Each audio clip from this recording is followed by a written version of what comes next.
Hello family, कैसे हो आप सब।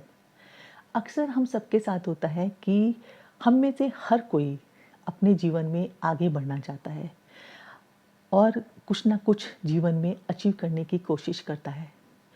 पर मैंने अधिकतर देखा है कि अधिकांश महिलाएं जब कोई अपना लक्ष्य निर्धारित करती हैं और उसकी तरफ आगे बढ़ने की कोशिश करती हैं, तो होता क्या है कि जब भी हम अपना कोई लक्ष्य निर्धारित करते हैं, तो हम अपनी बात को अपने दोस्तों में या अपने परिवार में ज़रूर कहते हैं।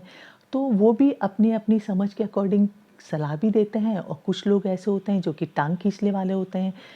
तो उस समय अधिकतर महिलाएँ क्या करती हैं कि वो दूसरों की बातों को ज़्यादा तवज्जो देना शुरू कर देती हैं। इससे होता क्या है कि उनका ध्यान जो होता है अपने लक्ष्य से भटक जाता है और वो अपने में ही कमी निकालना शुरू कर देती हैं कि शायद मुझ में ही कोई कमी होगी, शायद मेरे लक्ष्य में कोई कमी है कि मैं कुछ गलत तो नहीं कर रही हूँ। तो उस टाइम में वो अपने आप को ही डाउन फ़ील करने लग जाती हैं और उनका जो पूरा फ़ोकस होता है वो लक्ष्य से हट जाता है जो कि वो करना चाहती हैं। मैं आपको एक कहानी सुनाती हूँ। बहुत गर्मी के दिन होते हैं। एक बार एक लड़का और उसका पिता दोनों गाँव में सड़क पर चल रहे होते हैं। उनके साथ उनका घोड़ा और बेटा और पिता ये तीनों ही होते हैं। तो जैसे ही थोड़ी दूर चलते हैं तो पिता बोलते हैं कि बेटा तुम एक काम करो, तुम घोड़े के ऊपर बैठ जाओ, तुम थक गए होंगे।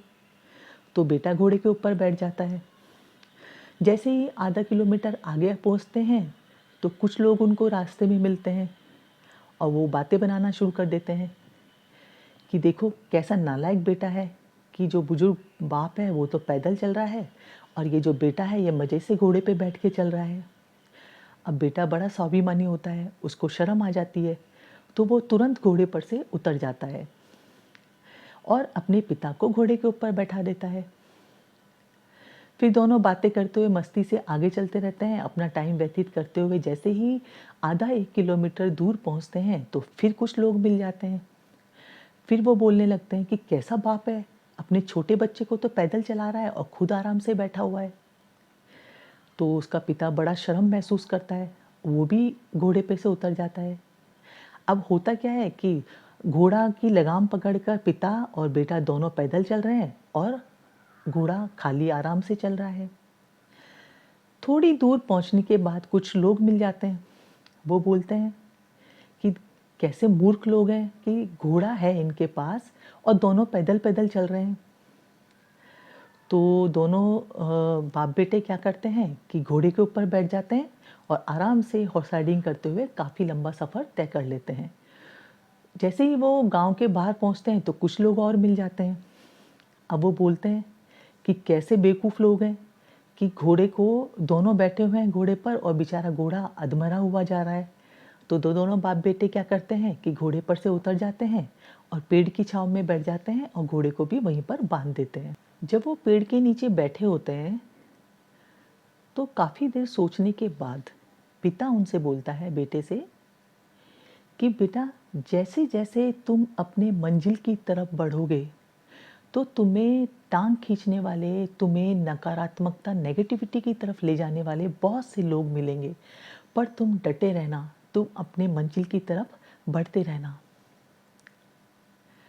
तो इस कहानी के माध्यम से मैं ये कहना चाहती हूँ कि उन महिलाओं को मैं ये सब कहना चाहती हूँ कि जो भी आप अपने जीवन में लक्ष्य निर्धारित करते हैं तो उस टाइम में आप अपनी आवाज़ सुने, आप खुद की आवाज़ सुने और आपको जो सही लगता है उस तरफ आप आगे बढ़ते जाएं।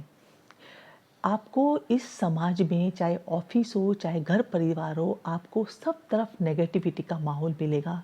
लोग आपकी टांग पकड़ के खींचना चाहेंगे। कौन चाहता है किसी को तरक्की करते हुए देखना। पर आपको आप विश्वास कभी भी अपने ऊपर से कम मत होने देना और निरंतर आगे बढ़ते रहना। बस इस बात का ध्यान रखना है कि जो भी आवाज़ आपको नेगेटिविटी की तरफ धकेलती है, जो भी आपको अपने लक्ष्य से या आपका से भटकाती है और आपके फोकस को डिस्टर्ब करती है, उस आवाज़ को दरकिनार करते हुए आप आगे बढ़ते रहें। आशा करती हूँ आपको ये वीडियो ज़रूर पसंद आया होगा। मिलती हूँ नेक्स्ट वीडियो में, तब तक के लिए बाय।